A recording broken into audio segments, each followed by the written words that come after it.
ویسے دیکھے تو علامہ اقبال جو لکھے ہیں خود شناسی، اسے کیا کریں گے؟ ہاں ویسے نہیں، حالات زندگی نہیں بھائی، خود کو پہچاننا، خود کو پہچانا تو خدا کو بھی پہچان رہا ہے. نہیں داستان بیان کرے تو خود پہچان، خود کو پہچان رہی سو داستان بیان کر کر خود کو پہچان رہے ہیں. خیر سنو نا، اس کے بعد بولتے ہیں. پہلے شروع میں اٹک گیا تو مشکل ہو جاتا.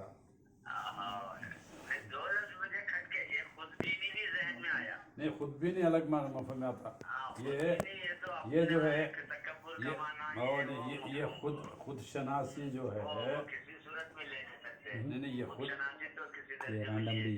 نہیں خود شناسی ادبی لفظ ہے بھائی، ادبی لفظ ہے، ادب میں بہت استعمال ہوتا ہے یہ، اس لیے خیر وہ اصطلاحات الگ الگ ہیں. یہ دیکھو کیسا ہے، یہ ہے خود شناسی کا لہجہ کیسا ہے. دیکھو بسم اللہ الرحمن الرحیم. راہی فدائی میں ہوں، میرا نام ظہیر احمد باقوی ہے. باقوی کا لاحقہ ام المدارس مدرسہ باقر صالحات ویلور سے مولوی عالم مولوی فاضل کی سندیں حاصل کرنے کی وجہ سے جڑا ہے. میرا وطن معروف نوابوں کا قدیم تاریخی شہر کڑپا ہے، جہاں 9 نومبر 1940 پر 9 کو اس رنگوں بو کی دنیا میں پہلی سانس میں نے لی. حسن اتفاق دیکھیے کہ یہی 9 نومبر علامہ سر محمد اقبال کی بھی ولادت کی تاریخ ہے. علاوہ ازیں ماہ نومبر میں بڑی بڑی عظیم شخصیتیں، مثلا شہنشاہ اورنگزیب 3 نومبر، حضرت ٹیپو سلطان 20 نومبر، ملک کے اولین وزیر تعلیم مولانا ابوالکلام آزاد 11 نومبر، مشہور سائنسدان سی وی رامن 7 نومبر، ملک کے اولین وزیر اعظم جناب جواہر لال نہرو 14 نومبر، سابق وزیر اعظم محترمہ اندرا گاندھی 19 نومبر وغیرہ ہم رحم مادر کی تاریکی سے نکل کر آنکھوں کو خیرہ کر دینے والی روشنی میں آئیں.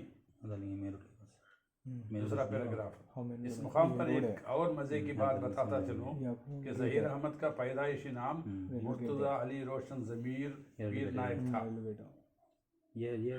جسے اختصار کے ساتھ MAR ضمیر پکارا جاتا تھا، جیسا کہ تمل ناڈو کے سابق وزیر اعلیٰ کا نام MGR تھا. ہائی اسکول میں ضمیر کے نام سے پہچان تھی، مگر گھر کے تمام افراد نے MAR کو بگاڑ کر محبت سے MR پکارنے کی عادت ڈالی تھی. جب سن 1960 میں تبلیغی تحریک سے متاثر ہو کر والد صاحب قبلہ نے مجھے ہائی اسکول کی تعلیم سے نکال کر کڑپا میں واقع مدرسہ اسلامیہ میں داخل کروایا، تو مدرسے کے بانی و محتوی حضرت علامہ سید شاہ محمد یعقوب صاحب باقوی بغدادی نے میرا نام بدل کر تبلیغی جماعت کے ایک مشہور ذمہ دار مولانا قاری ظہیر احمد صاحب کے نام کی مناسبت سے میرا نام ظہیر احمد رکھ دیا. کیا عمر تھی اس وقت؟ کس کی؟ آپ کی؟ میں نہیں فارغ ہو گیا تھا. پھر میں 1960 پر 7 پر 8 میں مدرسے باقیہ صالحات BSc کالج بیلور پہنچا، تو وہاں کے مدرس استاد سخن و ماہر ادبیات حضرت علامہ فدوی باقوی نے اس ناچیز کے شعری ذوق کے مد نظر، جو کڑپا کے تقریباً 350 سال ادبی روایت کے تسلسل کا نتیجہ تھا، راہی فدائی کا تخلص عطا فرمایا. اب یہی نام راحم الحروف کی شناخت کا ذریعہ بن گیا. میں نے دینی تعلیم کے ساتھ عصری تعلیم سے خود کو آراستہ کرنے کی سعی کی. چنانچہ مدراس یونیورسٹی سے افضل العلماء ادیب فاضل اور علی گڑھ سے ادیب کامل کی اسناد حاصل کرنے کے بعد میسور یونیورسٹی سے MA اور سری وینکٹیشور یونیورسٹی تروپتی آندھرا پردیش سے PhD کی سندیں حاصل کی. اس طرح مجھے اسلامیات کے ساتھ ادبیات کا طالب علم بننے کا زرین موقع میسر آیا. اس میں سب بھی تاریخیں ہیں، کیا تاریخیں چھوڑ کے بول رہا ہوں سمجھ. ہاں پورے تاریخ میں چھوڑ کے بول رہا ہوں سمجھ. میرے والد ماجد حضرت الحاج T یوسف نائک وظیفہ یاب تحصیلدار کڑپا نیک اتوار اور بلند کردار بزرگ تھے. آپ دنیاوی علم کے ساتھ دینی علم سے بھی واقف تھے. آپ شہر کے مشہور عالم دین استاد اساتذ حضرت علامہ سید شاہ محمد یعقوب صاحب باقوی بغدادی کے جن کا ذکر اوپر گزر چکا ہے دوست اور شاگرد تھے۔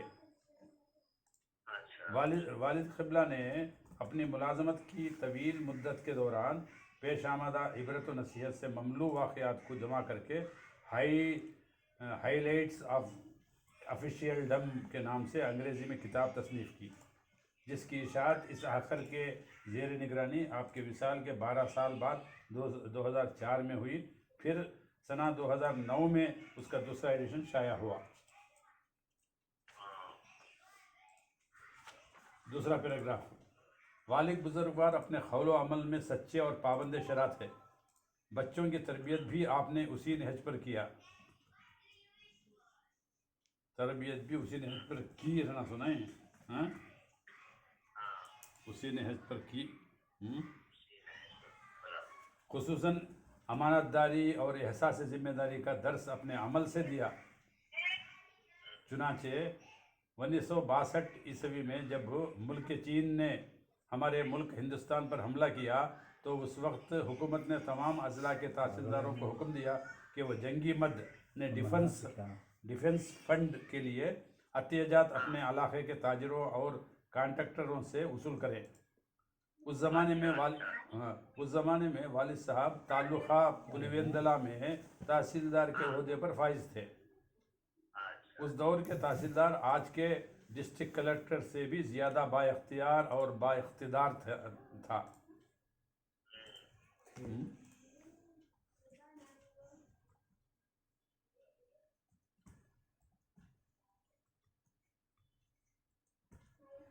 کیا ہمارے گھر کے ایک کمرے میں کرنسی نوٹوں سے بھرے ہوئے تھیلے رکھے ہوئے تھے۔ جب ہم بچے اس کمرے کی طرف جو مقفل تھا جانے لگتے تو والدہ ماجدہ محترمہ الحاجہ غوثبی صاحبہ متوفہ 2002 فوراً روک دیتی، اور والد صاحب گھر پر ہوتے تو بلند آواز میں ہمیں ڈانٹ پلاتے اور کہتے کہ اس کمرے میں امانت رکھی ہوئی ہے، وہاں جانا منع ہے۔ ہمیں امانت کا مفہوم سمجھنے کے لیے والدہ صاحبہ سے رجوع کرنا پڑتا تھا۔ ہمیں امانت کا مفہوم سمجھنے کے لیے والدہ صاحبہ سے رجوع کرنا پڑتا تھا۔ اس کے بعد کا پیراگراف، امانت کی حفاظت کے ضمن میں ایک اور واقعہ جو ہمارے لیے یادگار رہا یہ ہے کہ اسی شہر پولیوندلا میں کسی پرانے گھر میں کھدائی کے دوران مزدوروں کو ایک تانبے کے برتن میں رکھے ہوئے قدیم راجاؤں کے تاریخی سکے ملے، جن میں سے بعض سونے کے بھی تھے۔ اس کی خبر ملتے ہی پولیس افسروں نے ان سکوں پر قبضہ کر کے تحصیلدار کے حوالے کیا۔ اس کی اطلاع پا کر شہر کے اکابر ان سکوں کی زیارت کے لیے آتے رہے، انہیں دکھایا بھی جاتا تھا۔ یہ منظر دیکھ کر میں اور میرے چھوٹے بھائی رشید احمد نے، جو اس وقت 6-7 سال کے تھے، خواہش کی بلکہ ضد کی کہ ان میں سے ایک چھوٹا سا سکہ ہمیں دیا جائے تاکہ یادگار رہے۔ والد صاحب نے ہمارا تقاضا دیکھا تو بہت غصہ ہوئے، فرمایا یہ سکہ سرکار کی امانت ہے، یہ تمہیں دیا نہیں جا سکتا۔ وہ نقش جو بچپن میں ہمارے ذہنوں میں مرتسم ہوا ہے وہ آج تک روشن ہے۔ امانت کے تعلق سے حدیث شریف میں ہے کہ حضور اکرم صلی اللہ علیہ وسلم نے ارشاد فرمایا امانت میں خیانت کرنا نفاق کی علامتوں میں سے ایک ہے، العیاذ باللہ۔ اس کے بعد کا پیراگراف، والد ماجد کے اسم گرامی میں موجود سابقہ و لاحقہ الفاظ ٹی یعنی ٹٹ والے اور نائک صدیوں پیشتر رونما ہونے والے ایک تاریخی واقعے کی طرف اشارہ کرتے ہیں۔ واقعہ یہ ہے کہ 16ویں صدی عیسوی کے اختتام اور 7ویں صدی کی ابتدا میں آندھرا کے علاقے رائلسیما پر مٹلی راجاؤں کی حکومت تھی۔ ان راجاؤں میں سے راجا اننت راجو 1606 سے 1614 تک یہ دور حکومت میں ہمارے جد اعلیٰ حضرت سلطان نائک ملٹری آفیسر تھے۔ آپ شہر کڑپا سے تقریباً 40 پر 4 کلومیٹر فاصلے پر واقع قصبہ نندلور کے باشندے تھے۔ نندلور کے قرب و جوار میں واقع ایک فوجی چھاونی یعنی آؤٹ پوسٹ میں جو پہاڑ پر بنائی گئی تھی، آپ کو اپنے ماتحت فوجیوں کے ساتھ دشمنوں کی نقل و حرکت پر نظر رکھنے کے لیے متعین کیا گیا تھا۔ آپ اپنے فرائض بڑی مستعدی کے ساتھ انجام دیتے رہے. جی.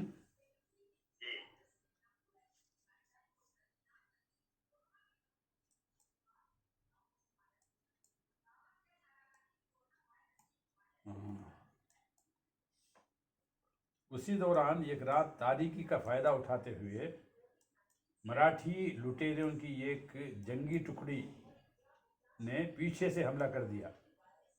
اچھا. حضرت سلطان نائک نے دشمن کے اچانک حملے پر قابو پاتے ہوئے ان کا ڈٹ کر بہادری کے ساتھ مقابلہ کیا. بیچ لڑائی میں دشمن کی تلوار کی کاٹ سے آپ کا شکم چاک ہو گیا، جس کی وجہ سے پیٹ کے آنت باہر آ گئے. آپ نے یہ محسوس ہوتے ہی اپنے دستار کو ہاتھوں میں لے کر آنتوں کو اندر کرتے ہوئے پیٹ پر مضبوطی سے باندھ لیا اور مقابلہ جاری رکھا.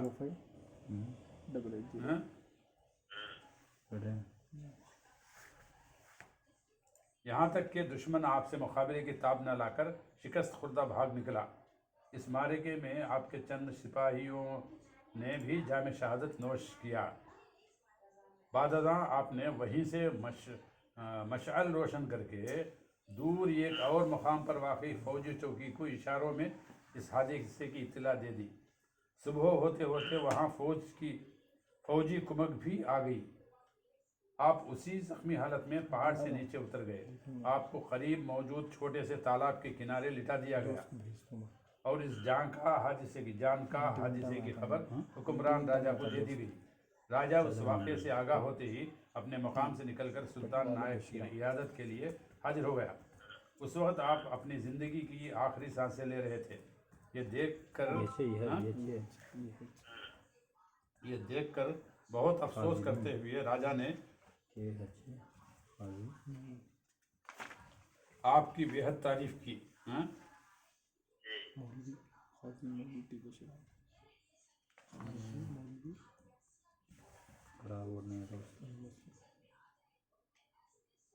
آپ کی بے حد تعریف کی اور آپ کو دلاسا دیتے ہوئے نائک کے خطاب سے سرفراز فرمایا. پھر تھوڑی ہی دیر بعد آپ کا وصال ہو گیا. اس کے بعد راجہ نے پہاڑ سمیت اس کے متصل جنگل اور نندلور شہر کے آس پاس کی کئی ایکڑ تر زمین جو فصل کے قابل ہوتی ہے آپ کی اولاد کے لیے بطور جاگیر مرحمت فرمائی. یہ وسیع و عریض جاگیر نسلم بعد نسل استعمال میں رہی. اس زمانے کے رواج کے مطابق بزرگوں نے گھر کے دھوبی، خادم، خادمہ اور دیگر نوکر چاکر کو اس تری زمین میں سے آدھا ایکڑ دے دیا تھا، جس کی وجہ سے وہ لوگ زندگی بھر اہل خانہ کی خدمت میں لگے رہتے تھے.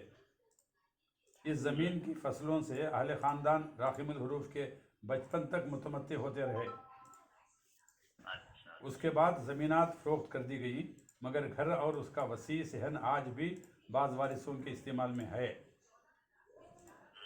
اس کے بعد کا پیراگراف: جب انگریزی حکومت نے مدراس سے بمبئی تک ریلوے لائن ڈالنے لگی اور اسے ہماری جاگیر سے گزرنا تھا تو حکومت نے جگہ استعمال کرنے کی اجازت چاہی. اس پر ہمارے جد امجد حضرت پیر نائک کے والد گرامی حضرت بابا نائک نے بخوشی ریلوے لائن بچھانے کی اجازت دے دی، جس کے عوض میں حکومت وقت نے شکریہ کی سند عطا کی. مگر افسوس وہ سند ایک حادثے میں گھر کو آگ لگنے سے ضائع ہو گئی. چونکہ حضرت سلطان نائک نے پہاڑ کے نیچے تالاب کے کنارے، جسے تیلگو زبان میں تٹو کہا جاتا ہے، وفات پائی تھی، اس لیے آپ کے اہل خاندان کو ٹٹوالے کہا جاتا تھا. اس کا تسلسل آج تک جاری ہے. ہندوستان کی آزادی سنہ 1940 پر 7 کے بعد بھی حکومت کے قدیم دستاویزات میں ویرولت ٹٹو نانیم یعنی ٹٹوالے شہیدوں کا انعام کا ذکر موجود ہے.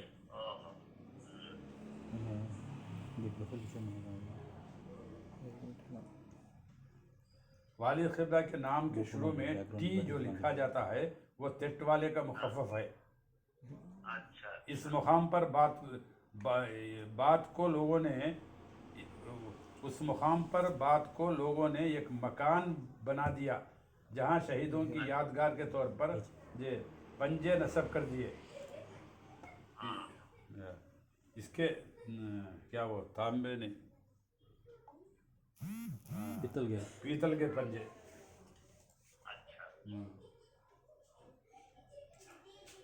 پیتل کے پنجے نصب کر دیے اور وہاں ہر جمعرات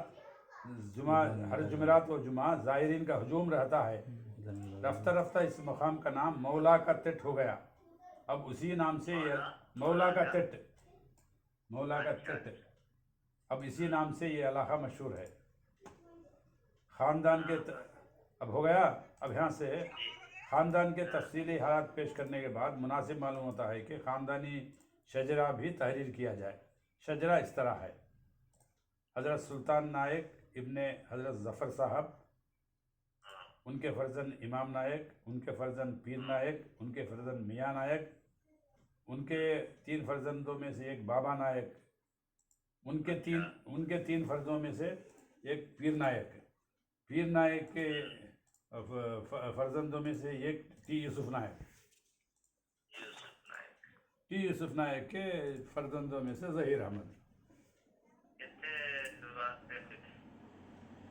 ہے نا. 1 2 3 4 5 6 7 والد صاحب کا آیا تک 8 ہو گئی. 8 وہ جو شہید ہوئے نا انہوں سلطان آئے وہاں سے شروع کیا سنا.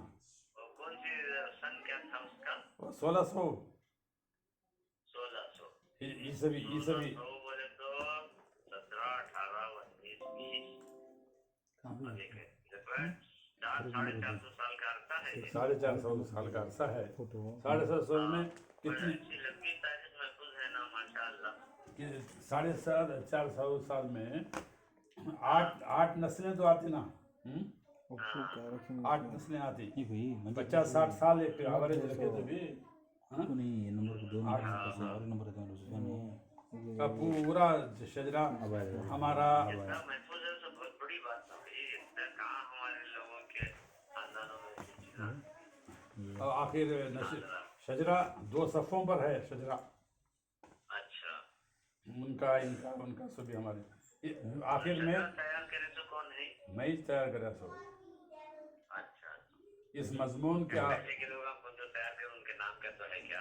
نہیں شجرا وہ الگ الگ کتابوں میں الگ الگ طریقے سے تاریخیں سامنے رکھ کر اسے وہ اصل میں سنین کا پرابلم رہتا.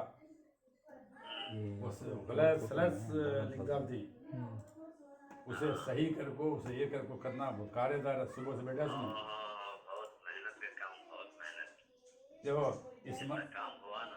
آخر میں دیکھو اس مضمون کے آخر میں آخر اپنے محسن و مشفق اساتذہ کرام کے اسماء کرام کا ذکر کرنا چاہتا ہے جنہوں نے نہ صرف اسے فکر و دانش کی نعمت عطا کی بلکہ ظاہری علوم و فنون کے ساتھ باطنی علوم عرفان و آگہی سیکھنے کا بہترین موقع بھی مرحمت فرمایا.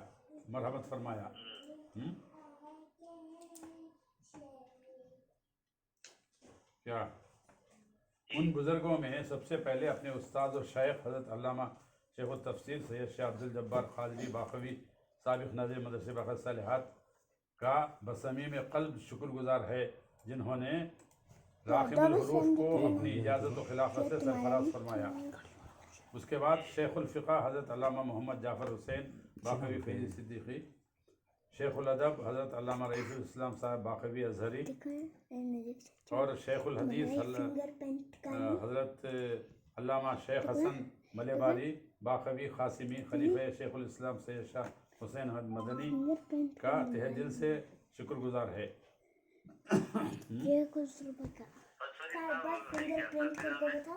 ہے نا اور ان اہل علم و اہل دل حضرات کے حق میں ترقی درجات کے لیے ہمیشہ دعا گو رہتا ہے. اللہ تعالیٰ ان سب اساتذہ کو اپنی شان کے مطابق جزائے خیر عطا فرمائے. آمین بجاہ سید المرسلین صلی اللہ علیہ وآلہ وصحبہ اجمعین برحمتک یا ارحم الراحمین. یہ ہے بھائی یہاں تک آئے ہیں.